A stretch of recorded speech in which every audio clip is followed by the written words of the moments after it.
Next है, अ flower is the branch of the stem. ठीक है, एक फ्लावर जो है वो स्टेम की ब्रांच होती है। ये मॉडिफाइड होती है फॉर द सेक्सुअल रिप्रोडक्शन। ठीक है, then sexual reproductive organs are found in the flowers of angiosperms.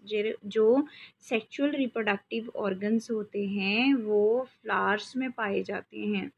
Stamens और कार्पल्स जो हैं वो रिप्रेजेंट करते हैं मेल और फीमेल सेक्स ऑर्गन्स को। कैलिक्स क्रोला जो हैं वो जो हैं सेक्सुअल रिप्रोडक्शन नहीं करते हैं। कैलिक्स और क्रोला जो हैं वो सेक्सुअल रिप्रोडक्शन नहीं करते हैं क्योंकि वो नॉन असेंशियल पार्ट्स होते हैं फ्लावर के। जो स्मॉलेस्ट फ्लावर होता है वो कौन सा होता है? Wolffia माइक्रोस्कोपिया। while the largest flower is called as Rafflesia arnoldii, और the national flower of India is lotus, जिसका बोटेनिकल नेम क्या है? Nelumbium. The axis on which flower develops is called peduncle. एक ऐसा एक्सिस जिसके ऊपर फ्लावर जो है वो ग्रो करता है उसको हम क्या कहते हैं? Mother axis. क्या कहते हैं? Mother axis. It represents the posterior side. Mother axis हमेशा ही कौन सी साइड को रिप्रेजेंट करता है? पोस्टीरियर साइड को।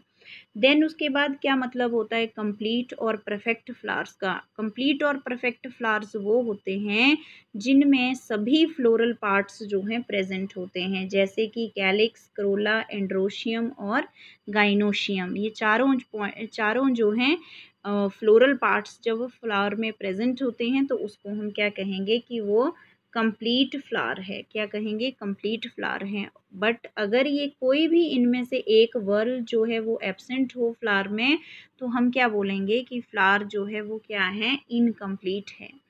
The flower which possesses both, कह रहा है कि ऐसा फ्लावर जिसमें दोनों ही असेंशियल ऑर्गन्स प्रेजेंट हों उसको हम परफेक्ट और बाइसेक्चुअल और हर्मेफ्रोडाइट फ्लावर कहते हैं।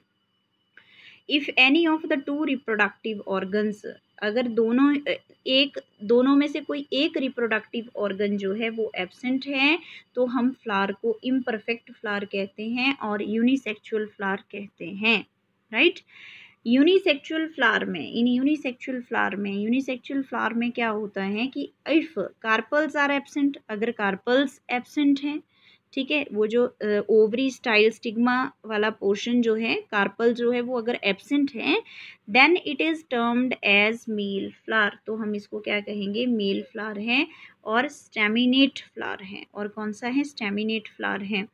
But when the stamens are absent from the flower is female और पिस्टिलेट। और जब जो स्टेमन्स जो है एब्सेंट हों तो हम उसको क्या कहेंगे? पिस्टिलेट कहेंगे। Sometimes both essential whorls are absent. कई बार जो है दोनों ही असेंशियल वर्ल्स जो हैं वो एब्सेंट होती हैं फ्लावर में तो हम उस फ्लावर को क्या कहेंगे? न्यूट्रल फ्लावर है।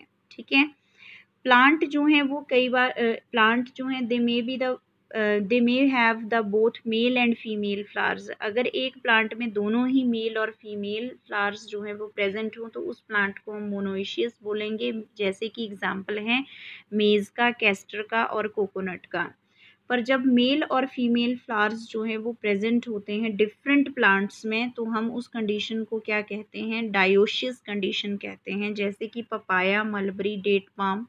ठीक है, तो ये आपने समझ लिया अच्छे से। ठीक है, नेक्स्ट उसके बाद है सम डिस्क्रिप्टिव टर्म्स कंसर्निंग फ्लावर।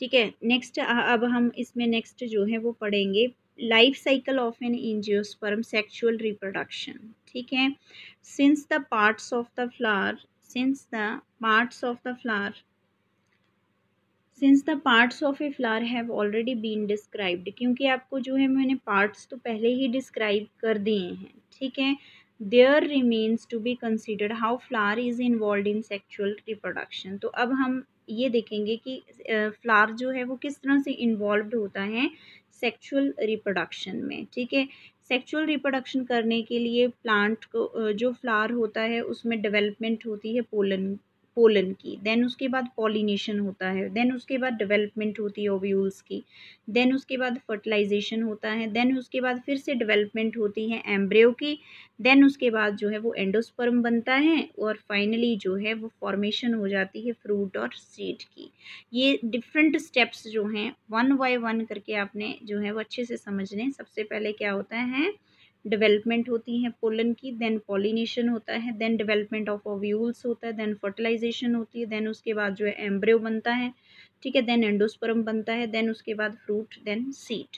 तो ये सारा आज हम सीखेंगे, ठीक है। Pre fertilization structure and events, a formation and development of pollen grains. कह रहा है कि